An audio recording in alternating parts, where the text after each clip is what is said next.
Hello and welcome to the world's first Paul Weller fan podcast.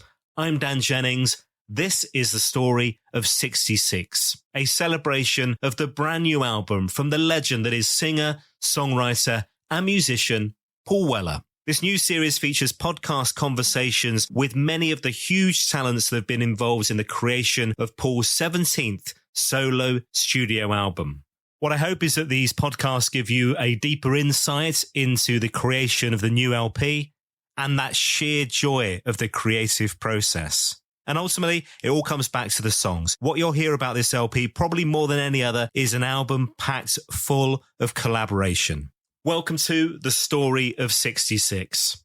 On this episode of the podcast, we're joined by the General, Steve Trigg, from Stone Foundation, is my very special guest. Now, if you want to hear Steve's full story in relation to Mr. Weller, head to episode 47 of Series 1. This time around, we are chatting 66, another Weller album that features brass arrangements from Steve and plenty of playing as well. Trumpet on Jumble Queen, Rise Up Singing, Flugelhorn on Nothing, and Soul Wandering, that absolute banger. A few nice little teases about Stone Foundation and what's coming next from them in this one as well. So stay listening, pay attention. Let's get into it. Steve Trigg, thanks for joining me. My pleasure, absolutely. How are you? I'm good, thank you. Yeah. Fighting fit. Last time we chatted was September 2021. An awful lot's happened in that short period of time since then. From a Weller point of view, a couple of little kind of guest spots. Yeah, I saw you popping up in Bristol the other week. Well, Bristol's my hometown. That's kind of where I was born and brought up. And so it's sort of got quite a sort of special place in my heart. I still get down every sort of couple of weeks and watch the Rovers get battered. Less about that, the better at the moment. So yeah, I'm still very much, my family is still in Bristol. The gig was at it's now called the Beacon, which was originally the Colston Hall. Yeah, it used to be my local. When I lived in Bristol, that used to be the local music venue I used to go to all the time. I saw Weller, the Acoustic Days of Speed tour there. Yeah, it's a great venue. So yeah, it's reopened, right? It has. I mean, I did a lot of stuff there. Like when I was at school, when I was sort of quite young, all the school concerts, everything happened at the Colston Hall. So I'd been there quite a lot. I'd done sort of brass band and orchestra stuff there. And then I'd seen loads of bands there over the years as well. So I was quite keen to go back. But they changed, I don't know, you kind of know the history, but they changed the name from the Colston Hall to the Beacon because there was a massive outcry about the fact that Edward Colston, who basically was one of the sort of biggest benefactors for Bristol, built loads of things, ploughed loads of money into it, but it was all built on the slave trade. Yeah. So there was quite a lot of sort of contention around that. His statue got launched off of the city centre and thrown into the river. So that was the kind of main reason for changing the name. But actually, the inside of it now is fantastic. It's a really, really lovely venue, far better suited to amplified music than the old Colston Hall ever was. So I thought, great, if he's there, I'm going to just chance me on and say, I'm going to pop down, which I did. I said, look, it's only down the road from me, my hometown, any chance I can get in. And I should have known what was coming next, really. It was just a case of, yeah, of course, bring your horn, you're playing. I'll see you for sound check. It was really as basic as that. So yeah, so I rocked up, did a sound check, hung around with the guys for a bit, jumped up and did a couple of numbers. It was really good, and it's got a lot of people there. In the audience, I knew were going to be sort of from the kind of West Country coming. Well, I have to say, it's such a lovely sound anyway with Jacko, who's doing a storming job on this tour and back in the band, obviously, but having even more of you, even nicer. And then I should say, this week just gone as well, at the time of recording, nobody else knows this, but Tuesday night, I was lucky enough to go to later with Jules Holland, and Paul was playing. And there you were again. I'm a bit of a musical whore, really.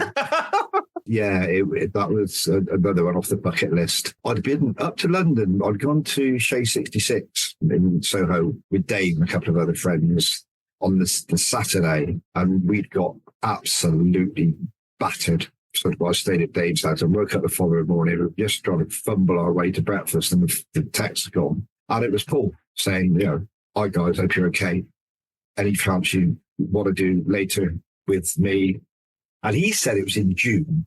So he said, June the 23rd, I'm doing later with Jules Holland. Do you want to do it? So I thought about it for a millisecond and said, yeah, fantastic. I'd love to. Thank you very much. And then Mooney, his manager, messaged me the next day. So she said, Paul says you're doing the Jules thing with us. It's on April the 23rd. So he'd got the date completely wrong anyway. But luckily that was still clear. Yeah, so Dave, I did that. Dave did it. Obviously with Jacko on the sax as well. Yeah, that's fantastic. And the great thing is, so Paul tops and tails the show, and it was a brilliant show. I mean, everybody on it was just incredible. Bob Vyland, what a band. I mean, incredible. But the great thing is, the 2 tracks you do, actually, you played on both those tracks on 66. So it's not like you needed to do a load of homework. Actually, they're your bits, and they're your arrangements, right? Yeah. In actual fact, funnily enough, we did Jumble Queen, which had quite a big horn section. We had piccolo trumpets and trombones and all sorts on the album recording. And then Soul Wandering, which on the album is just me and Dave. There's no sax on it, but obviously because Jacko's been doing it live, so he does a version of the part. I thought it sounded great with the 3 of us. Yeah, really nice, really nice. I have to admit that I was struggling to say that I'd heard of anybody else who was on. My daughter had heard of a few of the people, so it had some kind of credibility, but I really don't know who that is. But that's always the nice thing about Jules, like there's discovery of new music. I didn't know Nadine Shah, for instance, before, but now actually you start digging into her music. And there was the folk lady who came on. I'm going to have to look her up. Was it Catherine Priddy? Yeah, I didn't know her beforehand. That album is unbelievable. Fantastic. Yeah. I thought everybody was really, really good. I did feel sorry. I don't know whether you called it, but when Bob Dylan, so much be a Bob Dylan tribute band, I can't believe it. And they're both called Bob. Yes, they are, yeah. He just completely ran off around the entire room. And there was a poor girl, the cameraman was trying to follow him around, and the poor girl was kind of running around behind the cameraman, looking after the leads and stuff, at a crouch, at speed. And I did feel quite sorry for her. Yeah, I sent them a little note the day after just thanking them because I got the invite. It was so lovely. And just saying what an amazing job it was. And I said that lady alone deserves a BAFTA. It was incredible. But we don't see all that. That's a wonderful thing about being part of the audience and seeing the kind of the creation of the show. You don't see that obviously when you see it on telly, do you? It's an amazing production. It was such an honor to be there. And obviously for you as a performer, a real buzz as well then. Yeah, it was great. And Jules was lovely. And it was nice to meet Mark Knopfler as well, who it's quite fashionable to not like Dire Straits in certain circles. But I've got a bit of a soft spot for certainly the earlier kind of stuff. You know, I just think he's a great guitarist. Yeah, I found that fascinating because I was watching and obviously saw Paul when I came in, and this is everybody's in the room. We should say before filming, everybody's there and everybody's chatting. All the acts all chatting together, and Paul was like really deep in conversation with Mark Knopfler. And that's kind of that's the kind of thing where you go, maybe I don't know. You'd have thought in my head that Paul will be dismissive of that, but he's just up for anybody who's talented and having a conversation, isn't he? It's nice. Yeah, I mean, you've not said he has to necessarily like the music, but he's mature enough and polite enough and respectful enough to recognise the talent and the achievement. But you're not going to dismiss somebody just because you don't necessarily go to their own. It's a matter of choice, you know. I'm always open to discovering new stuff, which is why it was great to see the other acts as well. So I'm certainly going to search them out. And I tell you what was also lovely, it was a gig that finished at 9:00 technically. So, we're all off home and, none of these late nights trying to work out you're going to go home and that. I loved it. It was brilliant. Perfect. Dave and I were back in our hotel for last orders, which was brilliant. Probably a mistake looking back on it. But they Right, let's talk 66, so the new album from Paul Weller. And we've been chatting to all kinds of people who have been involved. And as again on this, I mean, you're on 4 tracks on the album, but the lovely thing as well is that you're getting a credit for the brass arrangements too. It's not just the playing, right? Yeah, that's absolutely right. We're on 4 tracks on the main album and then another 2 tracks on the bonus CD. I did all the horn arrangements for the tracks that we played on. Sometimes completely kind of free form with a lot of space to do whatever worked. And sometimes Paul was quite sort of sure what he wanted. We did Rise Up Singing, which was originally on the Monks Road album. And we did that session because I was checking out the dates before this.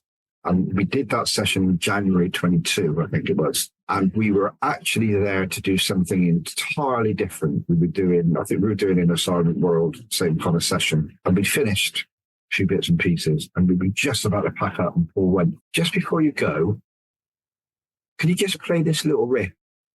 So he kind of sang this little horn line to us, and I quickly worked out what the harmonies were going to be and what the voicings were going to be. And we played it twice, I guess. And he said, that's okay, that's all I need. And I just drop it in.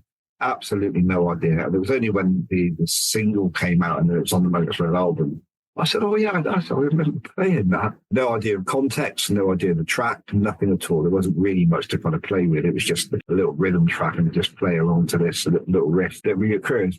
And the Hannah's done the strings on the new version. I mean, what a talented lady. The string arrangements are fantastic. But he's used the horns from the original recording and some of the other bits from the original recording, I guess, and kind of mixed the two together. So yeah, it was good. Here we are. Look, this is the record day single. Oh, right. Has yours got the wrong label on the wrong side? I think they've all got the wrong label on the wrong side. But I like to think it was deliberate, but I'm not sure. But yeah, the red vinyl. I mean, that's a little single. What a lovely little thing. It's interesting, isn't it, that Paul's kind of hearing something in a song that's lacking and getting you to just need that bit from you before you pop off. It's almost as an afterthought at the end of the day, isn't it? And I'm sure there's some of the other guys would say the same thing. That's happened on a number of occasions as well, where it's just, we did, there was another band, the name of which escapes me, Liverpool, young Liverpool lads and girls, that were doing an album there, exactly the same. And he just said, can you just play this little riff for a minute? I just want to drop it into a song, The Sundowners, I think. Was that it? That was it. I wanted to say the Night Stalkers, but I think that's an entirely... That's a great name for a band. Yeah. What was the next session then? So you've got these dates, have you? January 22, we did that. And then we were next, I think we were there. There was quite a long gap. We were there February following year to do some more sessions. That was when we did Jungle Queen and Gotta Get On, which is on bonus CD. That's a great song. We're not really talking about the bonus songs on this because I've got so much to talk about the album, but that is a great song. Yeah. Wicked, brilliant. But yeah, Jungle Queen, it was called Take. And then I think it kind of became Take What You Want. We did it live as well. When I did the summer tour with them, we did the kind of big outdoor stuff and we did the Wembley gig. We did it then and it was called Take at that point. But again, that was one of those ones where you had some very, very clear ideas. But I also had some kind of freedom of choice to come up with some little bits. That was the first kind of major session we brought trombone in as well. And so there's some really nice little bits where I've kind of doubled up trombone and Jacko on baritone sax. It just gives it a really nice kind of that almost big band sound. And then we brought piccolo trumpet in on it as well. There's two little kind of melodic sections. Again, the tune, Paul was very clear what he wanted in terms of melody for that. But then I had the idea that it would be really nice to do it as a kind of counterpoint section with, the sax is doing one rhythm and the trombone doing something else. The trumpet's doing an entirely different rhythm and just floating this piccolo trumpet over the top, which worked really, really well. Difficult to replicate live because there's not enough of us on stage. But I think we did quite a good rendition of it on Tuesday night. But the thing with that song is, you create all these brass parts, and then bless him, Jacko's doing that solo on the tour at the minute, right? It's just him. Yeah, absolutely. But the way they've kind of got around it is Tommy plays all of that stuff on keyboards as well. So the two of them are playing the same parts together and doing the harmonies together. So it gives it that kind of thickness that we've got on the album. So he plays that riff with Jacko. So the whole it's a lot more kind of fatter. That was just that one day, and that was Jungle Queen, and that was the main focus, or did the other track you mentioned there as well? But Gotta Get On we did as well. Okay. From what I can remember, that was pretty much the main focus of what it was. But I think we pitched up mid-afternoon, and we weren't there an incredibly long time. That was Dave, Jacko, Andy on trombone, and me. So when we did Rise Up Singing, we had Tony from Stone Foundation on sax and Paul Spear on baritone, sax and flute as well. And these are all boys that people will know from Stone Foundation. They've played with you for years, right? Tony is our full-time sax player, so they've got everybody will know Tony. Paul Spear was always the kind of extra member that came along, did the bigger gigs when we did the Albert Hall with Paul for the Teenage Cancer Trust. And when we did the first time we did Islington, Paul Spear came along and did that as well. Paul was in Dexys originally, right? Pretty much the first lineup. Oh, really? Wow. Oh, cool. Yeah. He was also in the TKO horns with Elvis Costello. On particular note, if you watch the video for Free Nelson Mandela, Paul's playing flute on it. Brilliant. Really, really, really cool. You see, we didn't play brass on all of the songs. So there are two songs, I think, on the bonus CD. Wheel of Fortune is one, I'm fairly certain, and the other one I think is Maryl's Here. And that's the guys from the Specials. Oh, really? Yeah, that's Pabs and Tim, trumpet and trombone. Because I think he wanted, Wheel of Fortune, that's what I'm thinking of. It's got a more of a kind of reggae feel right out their street. And I think, because obviously they know Chopper really well from when he was working with the Specials. Brilliant. Next session then. So when was that? That was February 2023. I think that was February 23, yeah. And then we were back in April, the following, the next sort of April 23, where we did Nothing, which was, again, that was just two flugels on it. And So Wandering, again, which is just two flugels on the recording, I think. And what's in your head when you're going, okay, well, this is a piccolo trumpet, this is I'm going to call it a normal trumpet, this is a flugelhorn. Is that you deciding on the instruments as part of that brass arrangement, or Paul going, I want this? It's a combination, really. I mean, it's a song. The song chooses what instruments it needs. I need to kind of move away from it a bit, but I've started in recent years to get more kind of influenced by Bacharach. So you listen to a lot of that Bacharach stuff. A lot of it, really. There's a lot of that is that kind of flugelhorn, much kind of more mellow sound rather than the brashness of the trumpets. I've used that quite a lot. I think I probably need to get less cliched on it. But then the idea to put the extra tracks on with the trumpets and the piccolo, that was all down to me, just because I wanted to do something to make it different, just to give it a kind of different edge, really. And Paul's always loved the brass. I mean, even back to, we got a bit of it towards the end of the Jam. The Style Council, certainly those early days, brass is very heavy. Even flugelhorn was very heavy in the days with Stewart and stuff. So, he loves that sound, doesn't he? Yeah, I mean, those Style Council, the horn arrangements, and I know we said last time it took me a while to get into style. That's right.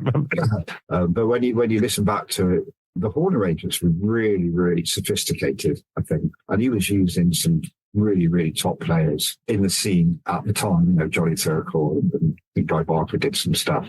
He had the pick of some of the best players in the country. That's quite why he's ended up with us. So really it always amazes me because you could have anybody you wanted. Without any shadow of a doubt, he'd just have to kind of cast his net and people would be biting his hand off to come and work on the tracks and work on the recordings and stuff.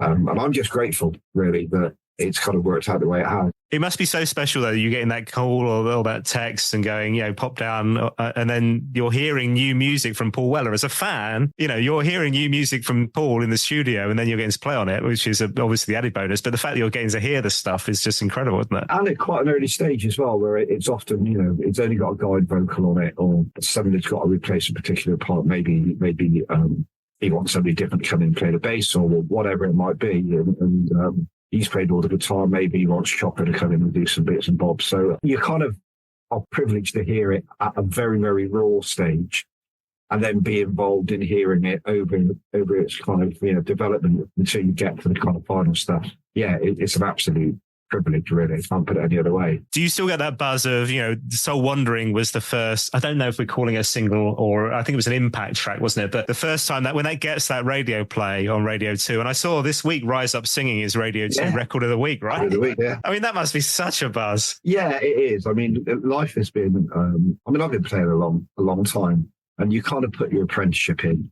Even at my age, you still think about what you're doing is putting your apprenticeship in. And then things suddenly start to fall into place. Thankfully, I'm sort of fit and healthy enough to be able to keep doing it, really, which is, it would be a shame to say, well, I'm going to change the colostomy bag or something bizarre like that. Out of those 4 tracks, do you have a favourite? Nothing is beautiful. That's just such a haunting melody. I do really, really love that. And then Soul Wandering as well. It would be between those two, those kind of equal dibs. With Nothing, did Paul tell you the story of the lyrics and where they'd come from? Were you aware of any of that at all? No, I don't think so. No, I mean, you get a kind of glimpse, but we never sat down and had a conversation about it. Is he giving you that information? Yeah, so actually both those songs are not Paul Weller lyrics. So Nothing is from Chalky, who's a mate of Suggs, and Soul Wandering, the lyrics are from Bobby Gillespie. I didn't know that at all. I mean, I knew Jumble Queen is Noel Gallagher. Yeah, actually, there's 3 of them you're playing on. You're right, they're not Paul Weller's lyrics, yeah. No, probably cheapskate. But at least you played on a Noel Gallagher and a Primal Scream song. Yes, yeah. I'll stick that on the CV. Now let's talk Stone Foundation. So the last time we caught up, you were hard at work on what became the album Outside Looking In, which was released in March 2022. And then obviously last year we had the 25th anniversary. I know you've not been there for the full 25 years, but I'm sure you were basking in the celebrations as much as anybody, right? And we had that unbelievable compilation. I've got the 6 CDs behind me. I've got the vinyls. standing in the lights, touring Europe, touring the UK. I saw you in, 2 gigs actually. One, I saw you in Coco in London, which was just an amazing buzz. It was incredible. But then I also saw you guys at the Fighting Cocks in Kingston, which was the strangest pub I've ever been to in my life. And you were all on this tiny little stage. That was one extreme to the other. It was. It really was. Funny feeling, we might have done 2 nights at the Fighting Cocks. I think you might have done. Yeah. Did we have Whitey on drums? You did, yeah. Steve White was there. Yeah. Yeah. What an amazing achievement to hit 25 years. But the great thing is, again, over the past couple of weeks, I've seen pictures of you all in Black Barn again. We're going again, more new material again. Yeah. We've just pretty much finished the new album in terms of all the recording. And I think most of the mixing is there or thereabouts. We've got, I don't think there is anything else to record, but that's now not going to be out. I think that's planned to be out in February. As much as anything else, by the time you've got the artwork sorted out and you've got the vinyl press, which is taking forever these days, and you don't want to be in a situation of sticking an album out over Christmas because you're just not going to get the impact on it. So I think we're looking at February. It seems like I say this every time we have an album out, but I think this is the best album we've done so far. It just really feels like the band is growing. None of the albums, you can definitely tell, none of it is a case of, well, we had half a dozen tracks left over from the last album, so we'll put this on the next album. This is completely fresh. I was just chatting to some of the guys earlier on today. I would describe it as a proper soul record. I think people are going to be really, really blown away by it. And without giving anything away, we have this reputation for using occasional guest musicians and the pedigree of the people that we've had in the past. William Bell and Bethel Lebet. It's difficult to kind of keep thinking how you're going to top it.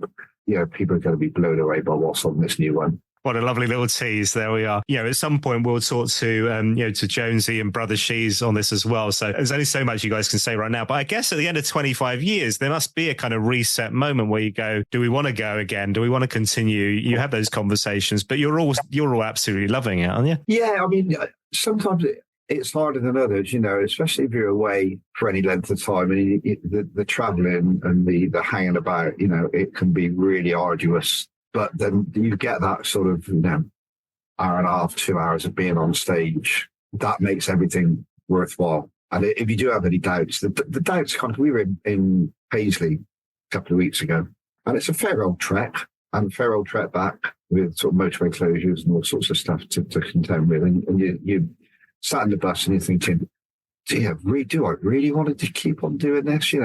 Perhaps it's time to kind of get an allotment or something. Personally, I couldn't live without it. It's one of the things which gives me purpose. And I think it's the same for everybody else. It makes sense of all of the other things that you do in your life, and all the other things that you do in your life make sense of the music. Music isn't something you do, it's something you are. And it's impossible to separate that side of it from the rest of your existence, I think, and still feel complete. So I can't see us stopping anytime soon. One other song I want to ask you about before you go, and this was, again, has come out over since our last conversation, was Steve Pilgrim's album, Beautiful Blue, which is just a wonderful piece of work. And it's so hard these days, isn't it, to kind of find an audience, find your space, make money from this ridiculous industry and where it is right now. And that album should be like a massive success, produced by Paul and Steve. But, this song called Don't Let the Mirror Break You was a Steve and Paul Weller co-write. And again, Flugelhorn, the Flugelhorn's back. Yeah. You're right. I mean, that was just a beautiful moment as well. So how did you come to get involved in Steve's album? Were you just down there at that point? No, I never went anywhere near the place. Oh, really? It's a remote one? Yeah. I've got a phone call from Paul saying that he was working on the album with Steve, and there was a track that sounded like, I think he said it sounded like it wanted some flugels on it. Could he send it over and would I have a listen? So I said, yeah, fine. Okay, send it over. He did. He emailed it across to me, and I listened to it and I thought, it's fantastic. In my mind, I thought I knew immediately what it wanted. And so I was quite clear on what that was going to be. So I thought, I'll tell you what I'll do. I'll record it here at home. I'll do both the flugel parts. I'll record everything myself. And then I'll send it over to Paul and say, right, is this the kind of thing you wanted? If it is, then, let me know, and I'll either do a better version, make sure it's a little bit cleaner, or Dave and I can come down to the bar and we can do it together, whatever you want. I sent it across. The response was, they were blown away by it. I think it was exactly what they wanted. I said, okay, I'll redo it. And he went, no, maybe we just use this. This is Brilliant. exactly what we need. That was as far as it went, really. Isn't that great? So the next time I heard it was when the album came out and Steve sent me a copy through. He's a lovely guy, Steve, just in general. The album is great. And he, in my opinion, he's one of the most underrated singer-songwriters in the country. Difficult to draw a comparison, but for me, it's firmly in Nick Drake territory. I think it's that good. Yeah. And it should be getting an absolutely massive audience. Yeah, I don't understand why it's not. Yeah, no, I echo that. And I'll tell you what was really nice on the Jules Holland Later thing the other day as well was in between, there are bits where, you know, there's breaks or other artists are on, or even like beforehand, like you lot, when you're part of the band as well, you know, they all get on so brilliantly. You can see them kind of, you know, laughing and joking and just having such an amazing fun time. And you're part of that mix, obviously, then on Tuesday night as well. But it's such an amazing bond that they've all got together, that band, isn't it? Yeah, well, obviously they've just come back off a tour, so they've spent the last however many weeks, you know, living in each other's pockets. Well, yeah, but they've still got stuff to talk about. That's why I can understand. You spend all that time together. Yeah. What are you still talking about? The Beatles, probably. Well, drivel mostly. But, you know, you can't spend that amount of time in each other's company unless you get on. But I think one of the good things about it is it's a little bit like with Stone Foundation as well. It's a big enough group of people, especially when you've got additional, you know, security, road crew, whatever, all the people that kind of come as part of the package. You don't have to spend all your time with the same people all the time. You end up with little kind of groups. And that can change over the space of time as well. I mean, it's great when we get together, and particularly with Jacko there, because the horn players are a little bit kind of weird anyway. We're all a bit odd. But then you find sort of, you know, you'll start. Jacko's got nobody to talk saxophone with, I guess, on the tour, or brass with. So then we can suddenly start comparing notes, which is useful. And again, you know, he's a lovely guy, Jacko. When you look back and you look at the kind of body of work that he's been involved with, going right way back as he did the Wildwood stuff, and I think didn't even go all that far back. And again, he's one of these people that just doesn't seem to take anything for granted. He just seems always grateful that he's still able to do what he loves doing. You know? Yeah. Yeah, absolutely. And it's so nice to have him back in the mix as well. And he's a lovely fella. And they all are. I mean, they're all so kind of warm and generous with their time as they have been on this series. And likewise yourself, sir. Look, it's been so lovely to catch up. Thank you for your involvement and sharing your stories on 66 and those tracks. It's an amazing Weller album yet again, right? I can't wait for it to hit the streets. A reminder, if you've enjoyed this episode of the Paul Weller Fan Podcast, you can find a whole box set packed full of brand new episodes. The Story of 66, available now wherever you get your podcasts, Apple, Spotify, YouTube, and more, or at paulwellerfanpodcast.com. Whilst you're on my website, why not head into our store, grab yourself a virtual coffee. It's always nice to get a little thanks for this free content. Much appreciated. All available online, paulwellerfanpodcast.com. And here's the big ask. Please do spread the word on social media. So many amazing people giving their time for free to chat to me on these episodes of the podcast. So I'd love it if you could spread the word. Facebook, Instagram, and X. Tell everybody about the Story of 66, this celebration of the brand new album from Paul Weller. Thanks for listening. I'll see you next time.